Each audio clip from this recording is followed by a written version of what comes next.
Hey guys, this is Logan Abba over at the Polk City office.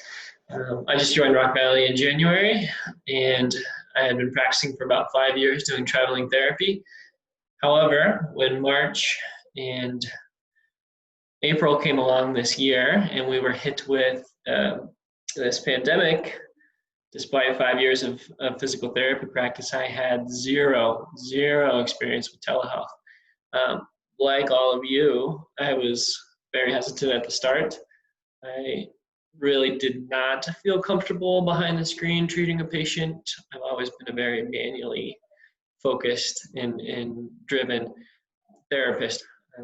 Like you all, I like to get my hands on. I like to feel how joints are moving. I like to see how people are responding to my manual therapy and use that as a way to progress people with their exercises and get them moving more comfortably. So when telehealth became an option for us, this is something that took me quite some time to adapt to. It was difficult. I was hesitant. When we had patients call in and schedule and say, hey, I'm not going to be able to make it this week. I don't feel comfortable leaving the house. That's when it was our time really to be the salespeople and recommend that they continue to get treatment and recommend using telehealth as an option. This is not something I was good at either. And I think part of the reason that I really struggled with recommending telehealth and getting my patients on a telehealth schedule was in part due to my confidence in my own ability to treat them through the computer. Well, I did have one patient who was fairly immunocompromised. They're a patient with asthma, diabetic, with young children in the house, and she did not want to come into the clinic. However, I did think it was imperative, given that she had a frozen shoulder, that she continue to move the shoulder, and I thought there was something I could do to help. She was the first patient that I really had consistently worked with in telehealth, and through those sessions, I became more and more comfortable. One thing that I found with telehealth, you really have to focus on being a better listener for the patient you're working with. You've got to be very particular about your instruction.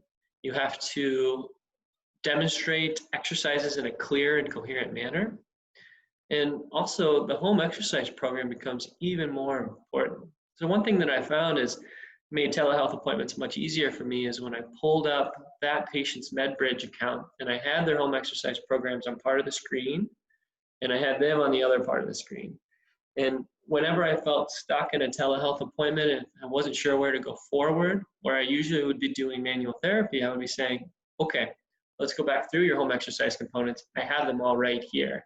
And being able to progress their home exercise program continuously during the session and modify it into their program, save it, and have them physically get on their device and see those changes, I think was really powerful and has enabled me to be a better therapist through telehealth. So I think that we all have some room to grow. I counted through, and I've been lucky, I'll knock on wood here, my patients have been receptive to it, but I've had over 15 visits in telehealth this month.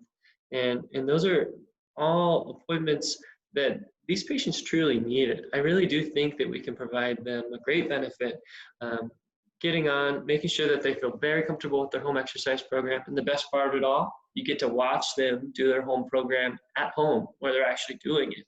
Okay, show me the steps that you go up and down. Let's take a look at your balance. Where are you doing these at home? Let's see what you have for dumbbells. Let's see what you can use. So being able to brainstorm those things with our patients, I think, is another very powerful advantage of doing telehealth.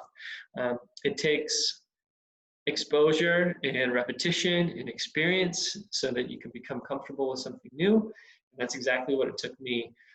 If you don't truly believe you can do a good job treating somebody on telehealth, when you go to mention it, hey, we have this telehealth option, they're going to tell right away that you're not confident in it as well. So if you trust yourself and you sell it that way, I think you'll be much more effective at keeping these patients throughout their plan of care, even if it means they're not coming into the clinic. Hopefully this was helpful. I shared my experience a little bit with you guys. Please give me some feedback.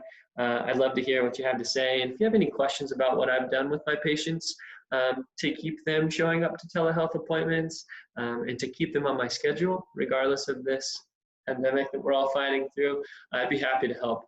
I'd be happy to chip in wherever I can. So, all right, have a great day, guys. Take care.